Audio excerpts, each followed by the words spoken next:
Assalamualaikum warahmatullahi wabarakatuh.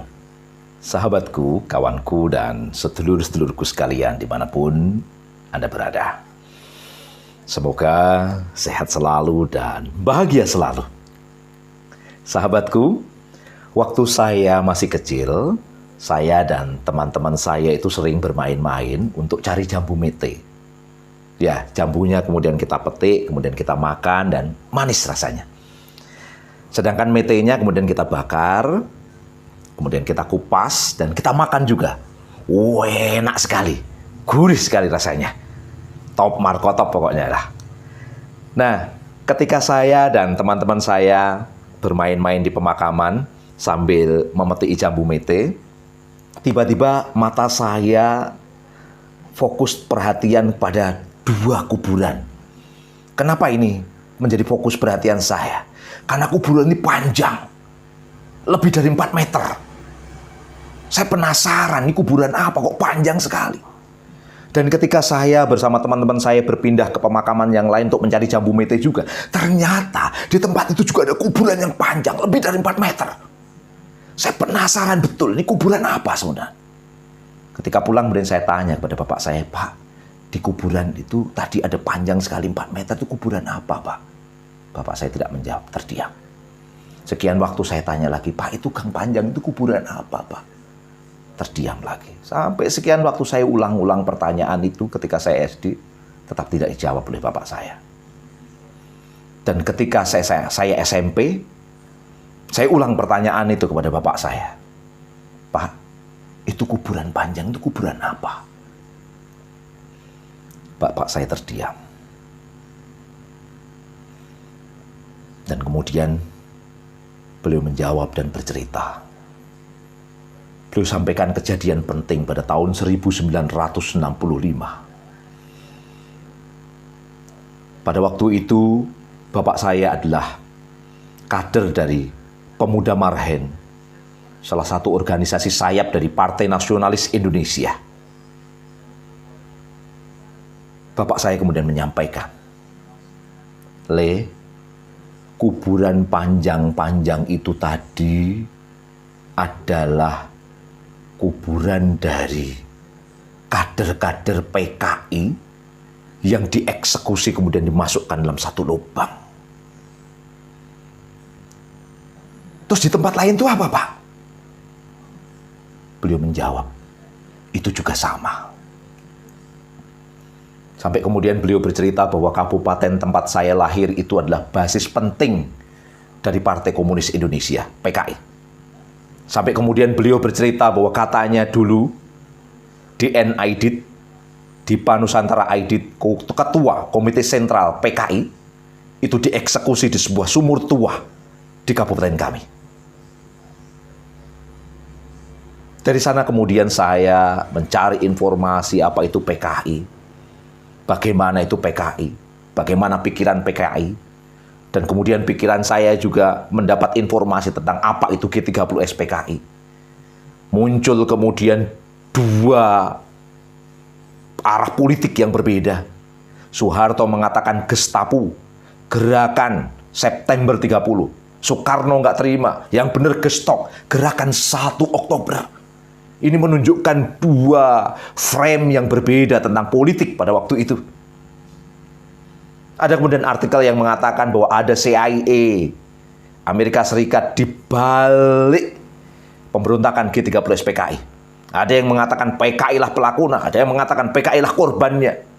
Sampai kemudian saya berkelindan pada pemberontakan PKI pada tahun 1948. Ternyata PKI juga melakukan pembantaian terhadap para santri, ulama, kiai yang cukup sangat besar pada waktu itu. Kenapa kemudian saya cerita tentang ini? Karena beberapa waktu yang lalu ramai di media sosial tagar 1 abad PKI.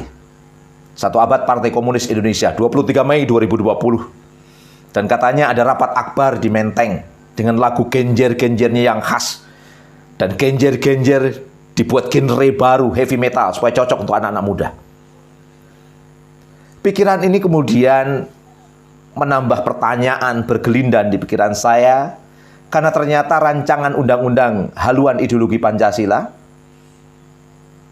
tidak menjadikan TAP MPRS nomor 25 tahun 1966 tentang pelarangan terhadap penyebarluasan ideologi Marxisme, Leninisme, dan komunisme menjadi konsideran dari RUU itu.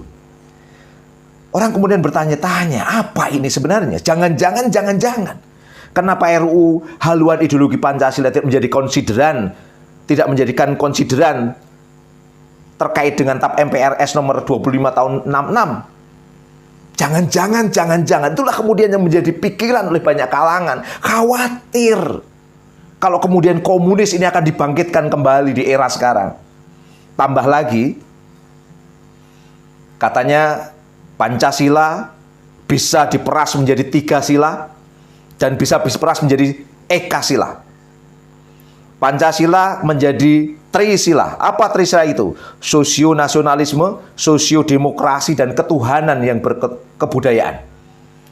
Pertanyaannya, bukanlah ini perspektif dari satu kelompok? Bukankah kemudian sosio-nasionalisme, sosio-demokrasi ini pemikiran dari Dr. Sun Yat-sen yang kemudian diadopsi oleh satu perspektif? Dan kemudian ketuhanan yang berkebudayaan, apakah kemudian ketuhanan ini akan dikerangkeng dengan kebudayaan? Bukankah ketuhanan punya perspektif sendiri? Apakah kemudian akan dikerangkeng dengan kebudayaan? Itu pertanyaan-pertanyaan yang bergelindan. Apakah ini kemudian akan melahirkan kembali nasakom, nasionalis agama komunis seperti Orde Lama? Itulah kemudian pertanyaan bergelindan yang muncul di benak banyak umat Islam. Jangan-jangan komunisme ingin dibangkitkan kembali. Ya, bicara tentang komunisme, dia sebuah pemikiran yang memiliki filosofis groundslah, memiliki akidah, dan di atasnya terpancarkan berbagai peraturan untuk mengatur kehidupan. Dia sebuah ideologi. Ya, betul itu. Dan sebuah ideologi tak pernah bisa dimatikan. Dia selalu ada dan selalu mengalir dalam pikiran setiap orang yang mencintai pemikiran itu. Ini bahaya laten. Wajar kemudian kalau umat Islam mempertanyakan situasi yang baru sekarang ini, mempertanyakan apa di balik rancangan undang-undang haluan ideologi Pancasila. Jangan-jangan ada kekhawatiran itu yang kemudian muncul. Bukankah paham ini sudah menjadi momok besar dari umat Islam di Indonesia? Harus diwaspadai, saya setuju. Dan harus diperjuangkan agar jangan sampai pemahaman komunisme itu bangkit kembali di negeri ini. Tapi sahabatku sekalian, ada sebuah ideologi lain yang jelas nyata-nyata di depan mata kita hari ini, yaitu ideologi kapitalisme yang menempatkan sekulerisme menjadi basis berpikirnya, di atasnya dibangun berbagai peraturan untuk mengatur kehidupan manusia, dan pemahaman yang disebut dengan kapitalisme, liberalisme. Iuran BPJS dinaikkan, kapitalisme.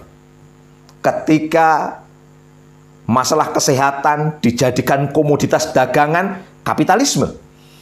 Ketika karpet merah dibentangkan untuk para kapitalis dalam rancangan undang-undang Minerba dan undang-undang Omnibus Law, kapitalisme. Pembangunan dengan hutang luar negeri, kapitalisme.